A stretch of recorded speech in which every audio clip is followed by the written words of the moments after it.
Muwala. Owaye gwe no muwala Mascovi. Oli otya. Ne wanaabye gwe.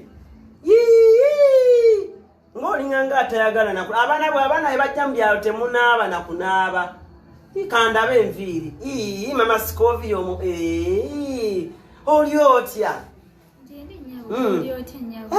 Mulange mbadde ewakanga neebowa neŋŋamba kanzijeko eneewuwo. Olaba munnange nno njagala nkunyumize abantu bakuno ku kyalo tobakola tobeesiga nga bwe naggambye. Olaba kali akazi kali era akemmanga wentero gula butto. Akakazi kaawo nkabanja sente zange nkabanja akakadde kalamba tansasula takola ki akazi jamala wakana akazi kama Brighton kamanyira nkabanja lero nkalina agenda kundaba. Muje baleko nnyabo kale nnyabo naye jebaleko. Era mbadde wano nenkulowoozaako neŋŋamba nti oba naalize nenkulabako natunyeyo ko n'omwana nemugamba genda olabe oba anti kaduuka gyali oba natunyeyo nze mbeerawo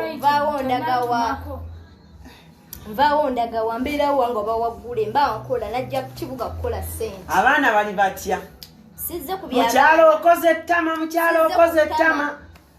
nzize ku byange naye anti era walirinzeeko ne tudde wano wenkusanze wembyagalire tugende ewange tukoleyo ki? Lwaki ombuzaabuza mama Brighton? Omuwala wandiyingiddeko mu nju. Lwaki tompa ebyange? Christmas yino abaana batuuse tebaali enkoko oyagala abaana bange badde bali enkoko banneyiba abaana bange baleme kulya. N'abange tebannabyo. Mama Brighton gwa mubanja yakubanja wedde aliwo n'agamba akubanja sente ze nnyingi. Wadi nnyabo? Mama wuliriza. Omwana oyo kwagala kukyankalanya bantu ku kyalo na butayagaliza na ddogole yajja ewaabwe. Nze kampulire. Mama Brighton kummanyira. Mpuliriza mama. Vadi nga nkubanja. Mama mpuliriza. Nze nali nkwogeddeko. Nze sikuga nze mbeera wano. Abantu banoonya abantu bizibu. Muwala ani agambye nti muwala. Lwaki oyagala okusalaganya ebigambo muwala? Lwaki onoonyamu ebizibu nnyabo? Ono omwana lwaki tompa sente zange? Sente zankubanja nnyini naye toyagala kunsasula. Lwaki? Kati tukole bwetuti maama. Muwala, biki byenjogedde ku mukyalo olwo? Bagenda kunkubira bwereere. Mpa sente zange. Oba weerabiddemu nga yakubanja. Ono si Mama Brighton. Ye Mama Brighton naye wedde gwe gwabanja. Amanja ki? Nze akola yakola. Nze ntunda ebintu yatunda. Sinyaba si gwe kimenya ebintu ewange. Kati mama mpuliriza.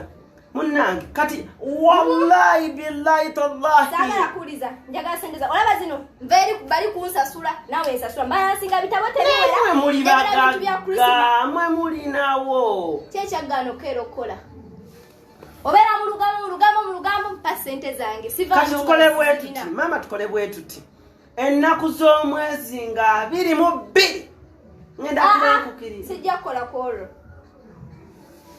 njagala leero mama lero sirinaawo mama wandisonyiye kamama tekalinaamu nze gwolaba mbonaabona abaana nina bana sirina baana muwala mpolerezaako abaana bange banaalya ggwe ye banajjewo totwogereko nga abaana baffe bali ewamu emmere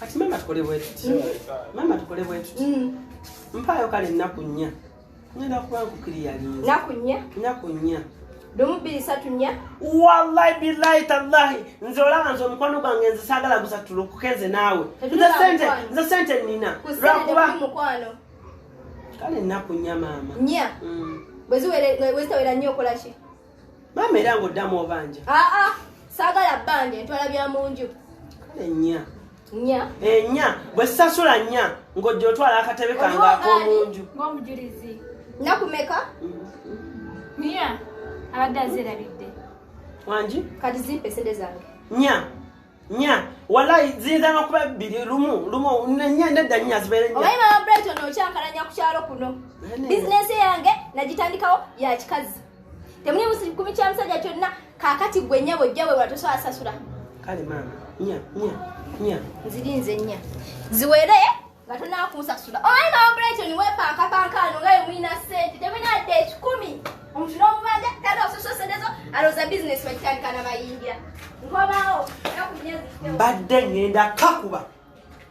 mbadde ngenda kakuba hey muwala ze tondabangako nze wano bamanyi wallahi abakunkoonyako bukonya luyibwa ati abadde tawona abadde muziike wajjo kati kola bwoti olinayo ku ssente